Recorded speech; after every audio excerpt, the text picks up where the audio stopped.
Hoje não vou continuar a comentar os comentários dos últimos episódios, porque senão não saímos daqui, mas hei de voltar a esses comentários, porque alguns são muito interessantes e recebi vários sobre este tema da tradução entre épocas diferentes das línguas, que foi o tema dos últimos 2 episódios, e talvez também tenham de fazer um episódio sobre a utilização da palavra porque em perguntas, porque sempre que publico algum texto com o porque interrogativo, sem espaço, no título, recebo comentários a perguntar o que me passou pela cabeça. E é o que acontece com este episódio. Tenho ali o porque brindamos, porque fazemos brindes. Eu ainda não sei muito bem se vou pôr porque brindamos ou porque fazemos brindes, mas o porque vai lá estar.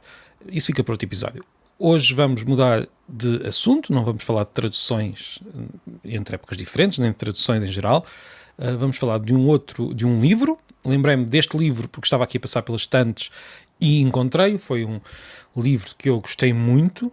É um livro de Tom Standage. Já falei deste autor logo nos primeiros episódios deste podcast. O livro é História do Mundo em 6 Copos. Existe uma tradução em português, mas essa tradução foi feita e publicada do outro lado do Atlântico, e por cá é provavelmente mais fácil encontrar a versão inglesa. É incrível como é tão difícil comprar livros brasileiros e vice-versa. Essa é a verdadeira barreira que existe entre os dois mercados de livros. Não é propriamente a ortografia, não é sequer as diferenças que existem entre as variedades da língua, é mesmo uma barreira logística ou fiscal ou o que for.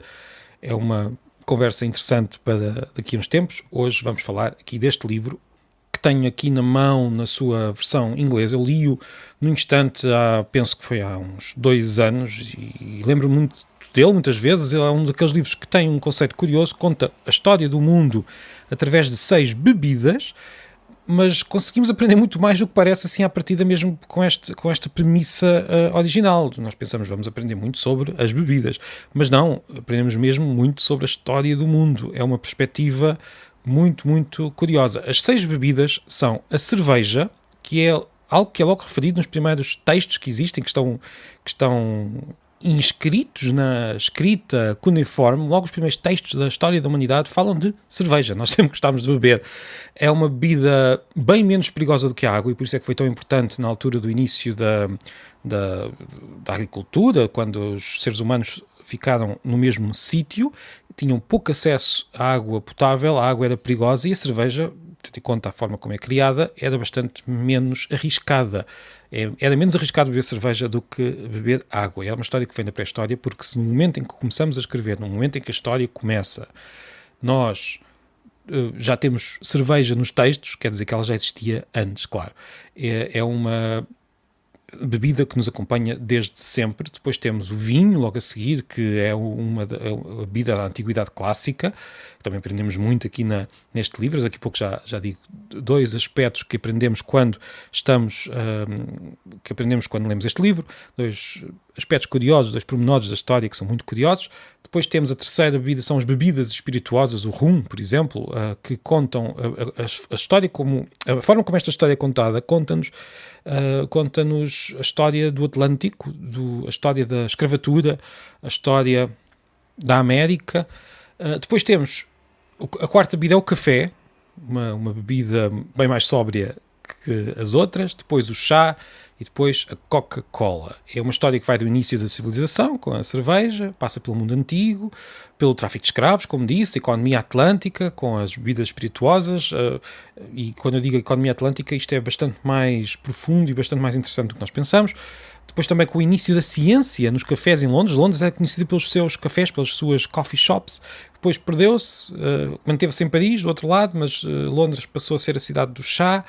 Agora o café já está a voltar. Depois temos a Coca-Cola durante o século XX, e temos aqui a história da humanidade, pelo menos dos últimos milénios, contada através das bebidas. Aprende-se mesmo muito com este livro. Aprende-se, por exemplo, que juntar os copos é uma tradição antiquíssima, com origens nos primórdios da civilização, provavelmente antes da própria escrita.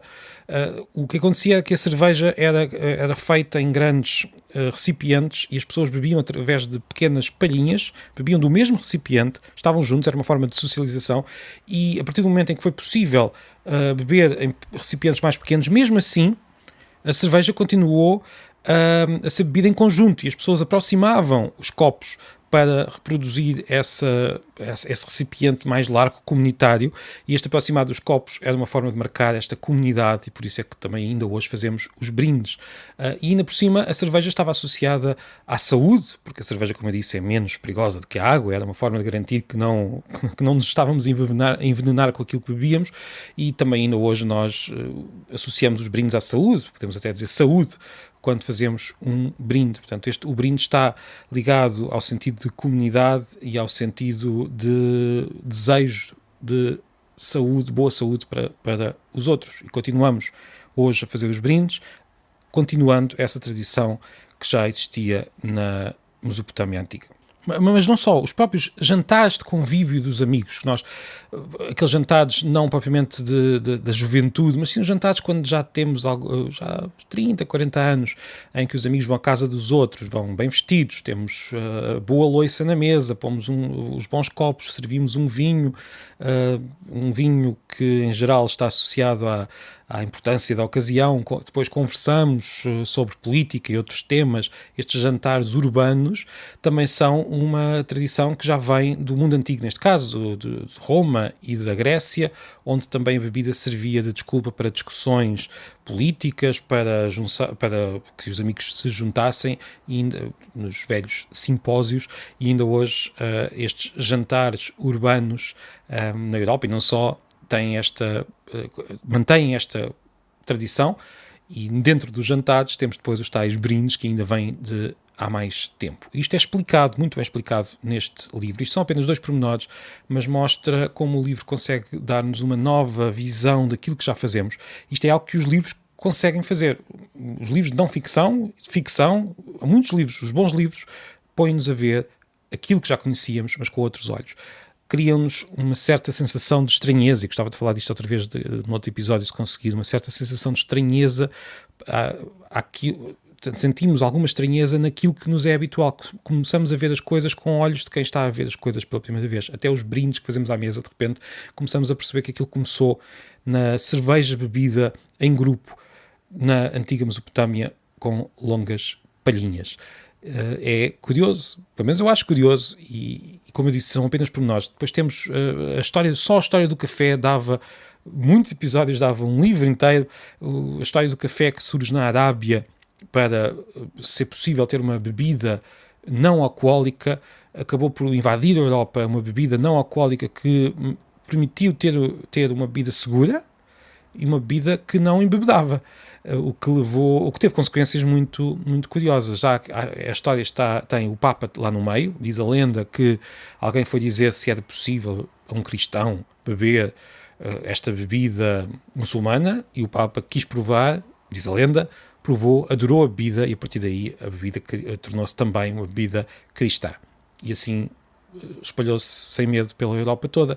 Esta bebida começa a sua história na Arábia. Há quem diga que começa na Etiópia, salta depois para a Arábia. É também uma história muito, muito curiosa, que passa pelos místicos árabes que precisavam de uma bebida para se manterem acordados durante toda a noite, mas uma bebida que não fosse alcoólica. Depois passa pelo Império Otomano, passa pelo cerco a Viena da Áustria, e depois vai pela Europa toda, até chegar, por exemplo, a Lisboa, onde um café é uma das velhas tradições, quer dizer, velhas, com pelo menos algumas décadas. Há cafés em todas as ruas quase portuguesas. Portanto, o café faz parte da nossa paisagem e da nossa história, e nós também percebemos melhor esta história com este livro. Portanto, repetindo, o livro chama-se em inglês A History of the World in 6 Glasses, em português História do Mundo em 6 Copos. Na verdade, a história não é sobre os copos em si, é sobre os copos enquanto bebidas. Portanto, temos a cerveja, temos o vinho, temos o rum, temos o café, temos o chá, e temos este livro delicioso para beber com uma boa chávena de café ao nosso lado, ou até, se quiser, um bom copo de vinho. E agora resta-me só pedir que partilhe este podcast por quem quiser, envie este episódio para mais pessoas, para que a Pilha de Livros continue a crescer, que é isso que se quer, que a Pilha de Livros cresça sempre. Muito obrigado e até amanhã.